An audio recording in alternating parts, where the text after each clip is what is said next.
요즘 사이버 보안 이야기를 들으면 한 가지 생각이 듭니다. 보안 기술은 분명 좋아졌는데 사고는 왜 계속 반복될까요? 기업들은 수많은 보안 솔루션을 쓰고 있습니다. AI 기반 탐지, 실시간 차단, 자동 대응까지. 기술적으로 보면 예전보다 훨씬 정교해졌습니다. 그런데도 랜섬웨어 사고는 끊이지 않고 대기업조차 한 번씩은 크게 흔들립니다. 이쯤 되면 질문이 조금 달라져야 할지도 모릅니다. 사고를 완벽하게 막는 것도 중요합니다. 하지만 사고가 났을 때 얼마나 빨리 정상 상태로 돌아올 수 있느냐 역시 굉장히 중요한 문제입니다. 사이버 보안 시장도 지금 이 지점에서 고민하고 있습니다. 오늘 영상은 제가 이 회사를 공부하면서 정리해본 흐름을 바탕으로 이 기업이 어떤 역할을 하려 하는지, 그리고 지금 사이버 보안 섹터가 어떤 고민을 안고 있는지를 함께 이해해보려 합니다. 이제 이 회사가 어떤 회사인지부터 보겠습니다. 루브릭은 흔히 백업 회사로 불리곤 합니다. 데이터를 저장하고 문제가 생기면 복구해주는 회사라는 이미지죠. 이 회사는 침투를 막는 예방형 보안 회사라기보다는 사고 이후에 조직을 정상 상태로 되돌리는 역할에 더 무게가 실려 있습니다. 사이버 공격이 발생하면 중요한 건 두 가지입니다. 무엇이 망가졌는지입니다. 그리고 어디까지 되돌릴 수 있는지입니다. 루브릭은 이 지점에 집중합니다. 탐지 자체가 주력인 회사라기보다는 사고 이후 데이터를 어떻게 복구하고 조직을 어떻게 정상 상태로 되돌릴 것인가에 초점을 둡니다. 그래서 이 회사의 이야기를 들여다보면 보안이라는 단어도 함께 나오지만 복구, 회복, 정상화 같은 표현이 흐름을 잡고 있는 편입니다. 또 하나 중요한 특징은 고객 구성이 비교적 명확하다는 점입니다. 루브릭은 현재 6,100개 이상의 고객을 보유하고 있으며 이 중 2,600개 이상이 연간 10만 달러 이상을 지불하는 고객입니다. 최근 분기에만 23개 신규 고객이 연간 100만 달러 이상 규모로 계약을 체결했으며 이 고액 계약 고객층은 분기마다 50% 이상씩 성장하고 있습니다. 금융, 헬스케어, 정부 기관처럼 데이터가 멈추면 바로 업무 중단과 신뢰 훼손으로 이어지는 조직들이 주요 고객층을 형성하고 있습니다. 실제로 루브릭은 2024년 12월 미국 연방정부 클라우드 보안 인증인 페드램프를 획득했습니다. 이는 연방정부 기관과의 계약이 가능해졌다는 의미이기도 합니다. 이런 조직들에게 사이버 사고는 단순한 IT 문제가 아닙니다. 업무 중단과 신뢰 훼손으로 바로 이어지는 리스크입니다. 루브릭은 결국 그 리스크를 기술적으로 어떻게 관리하고 얼마나 빠르게 정상 상태로 돌아올 수 있는지를 이야기하는 회사라고 볼 수 있습니다.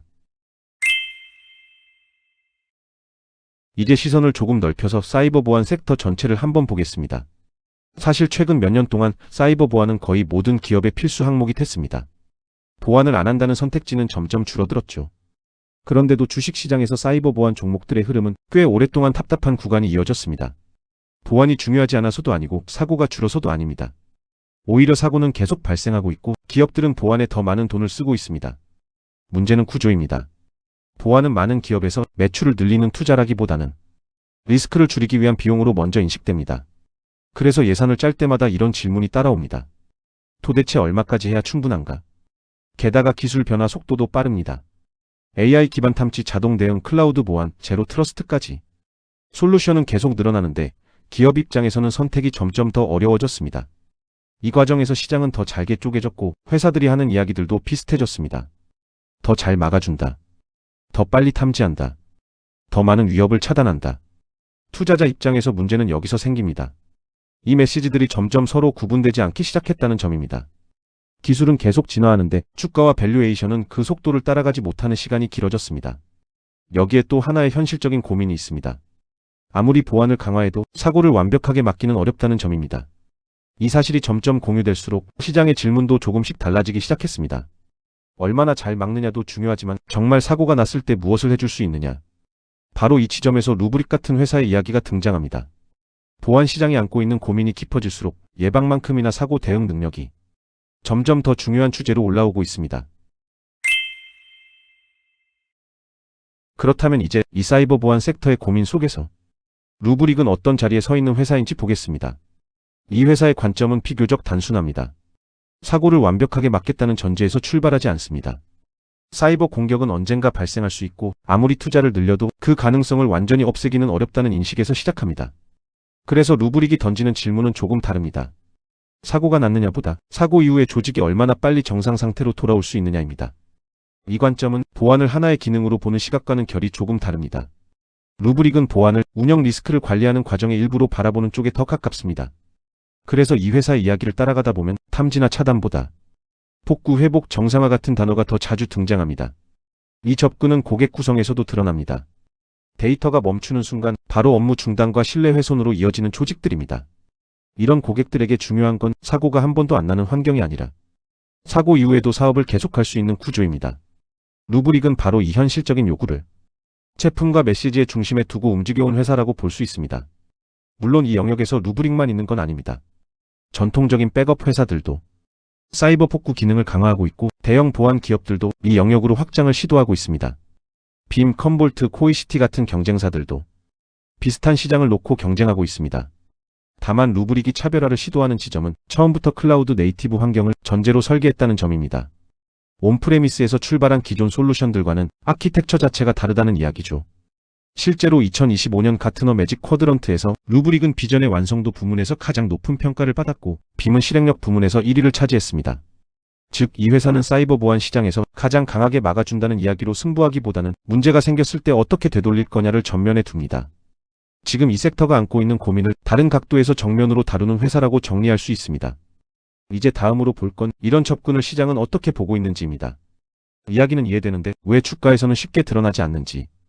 다음 4부에서는 루브릭을 둘러싼 최근 시장 평가와 투자자들이 느끼는 기대와 부담을 함께 짚어보겠습니다. 이제 이 회사의 이야기를 시장과 주가의 관점에서 한번 바라볼 필요가 있습니다. 루브릭이 이야기하는 방향 자체는 이해하기 어렵지 않습니다. 사고는 완벽히 막기 어렵고 사고 이후를 어떻게 관리하느냐가 중요하다는 주장입니다. 문제는 이 이야기가 주식시장에서는 바로 숫자로 보이지 않는다는 점입니다. 사이버 보안 섹터 전반이 그렇듯 이 영역은 여전히 비용으로 먼저 인식되는 산업에 가깝습니다. 보안에 돈을 쓰면 리스크는 줄어들 수 있지만 그 효과가 곧바로 매출 증가로 연결되지는 않습니다. 여기에 최근에는 보안 지출 자체를 줄이기보다는 솔루션을 통합하고 우선순위를 재정렬하려는 흐름도 함께 나타나고 있습니다. 그래서 시장은 보안 기업들을 볼 때 기술의 필요성보다 매출 가시성과 성장의 속도를 먼저 따져보는 경향이 있습니다. 루브릭의 접근도 마찬가지입니다. 이 회사의 메시지는 현실적이고 논리적이지만 단기 실적이나 주가로 바로 확인하기는 쉽지 않습니다.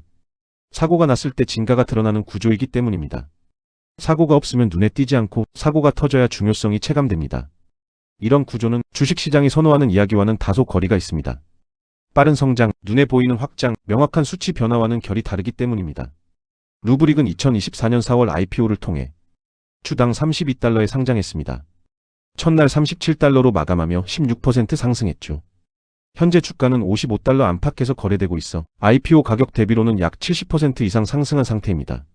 시가총액은 약 $110억, 그리고 연간 매출 가이던스가 $12.8억 달러이니 PSR은 약 8.6배 수준입니다. 이는 사이버 보안 섹터 평균인 7에서 10배 범위 내에 있어 시장은 루브릭을 프리미엄도 디스카운트도 주지 않은 채 중립적으로 평가하고 있다고 볼 수 있습니다. 다만 25명의 월스트리트 애널리스트들은 목표주가 중간값을 $111로 제시하고 있어 현재 주가 대비 약 100% 이상의 상승 여력을 보고 있습니다. 그래서 투자자 입장에서는 이런 고민이 생깁니다.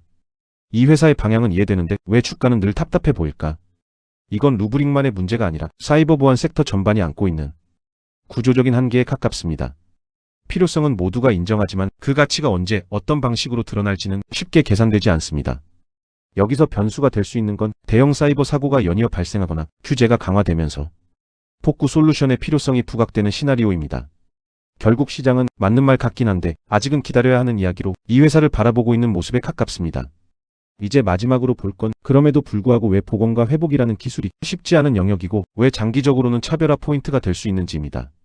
다음 5부에서는 기술 이야기를 깊게 파기보다는 왜 이 선택이 쉬운 길이 아니었는지를 중심으로 정리해 보겠습니다. 그럼에도 불구하고 복원과 회복이라는 방향은 왜 쉽지 않은 선택일까요? 이 영역은 기술적으로도 비즈니스적으로도 난도가 높은 편입니다. 물론 이 회사가 아직 모든 게 증명된 단계라고 보기는 어렵습니다. 다만 최근 실적 흐름을 보면 성장 모멘텀은 명확하게 확인되고 있습니다. 2025년 10월 마감 분기 기준으로 매출은 전년 대비 48% 성장해 $3억 5천만 달러를 기록했고 구독 기반 매출은 전체의 96%를 차지합니다. 구독 ARR은 34% 성장해 13.5억 달러에 도달했습니다. 더 주목할 부분은 수익성 개선입니다.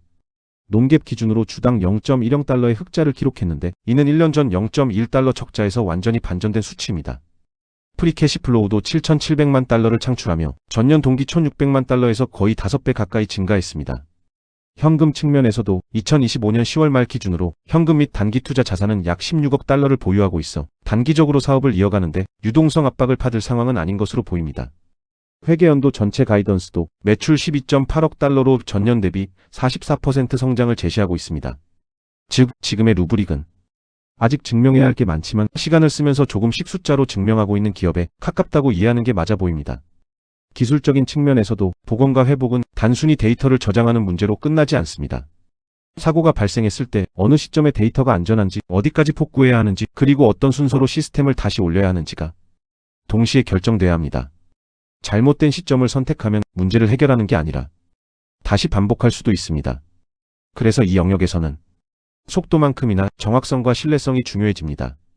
또 하나는 운영 측면입니다. 복원과 회복은 보안팀만의 문제가 아니라 IT 인프라, 클라우드 환경, 그리고 실제 업무 흐름과도 맞물려 있습니다. 즉, 이 기술은 설명하기도 어렵고 도입 효과를 숫자로 증명하는데도 시간이 걸립니다. 비즈니스 측면에서도 마찬가지입니다. 사고가 발생하지 않으면 이 기술의 가치는 잘 드러나지 않습니다. 사고가 터진 이후에야 왜 이런 투자가 필요했는지를 체감하게 됩니다. 그래서 복원과 회복이라는 선택은 처음부터 쉬운 길이 아니었습니다. 사고가 나야 가치가 드러나고 사고가 없으면 눈에 잘 띄지 않는 기술이기 때문입니다. 하지만 사이버 보안 사고를 완벽하게 막을 수 없다는 인식이 확산될수록 시장의 질문은 조금씩 바뀌고 있습니다. 얼마나 잘 막느냐에서 사고 이후를 얼마나 빨리 정상화할 수 있느냐로 말입니다. 루브릭은 바로 이 질문을 기준으로 사업 구조를 만들어 온 회사입니다. 빠르게 주목받기보다는 사고 이후를 전제로 한 현실적인 선택을 이어온 쪽에 더 가깝습니다. 이 선택이 당장 주가로 보일지 아니면 시간이 더 필요한 이야기일지는 각자의 판단에 따라 다를 수 있습니다. 다만 분명한 건 지금 사이버 보안 섹터가 안고 있는 고민을 놓고 보면 이런 사업 구조 방식이 왜 나왔는지는 충분히 이해할 수 있다는 점입니다. 이번 영상은 이 회사를 좋다거나 나쁘다고 결론 내리기 위한 영상은 아닙니다.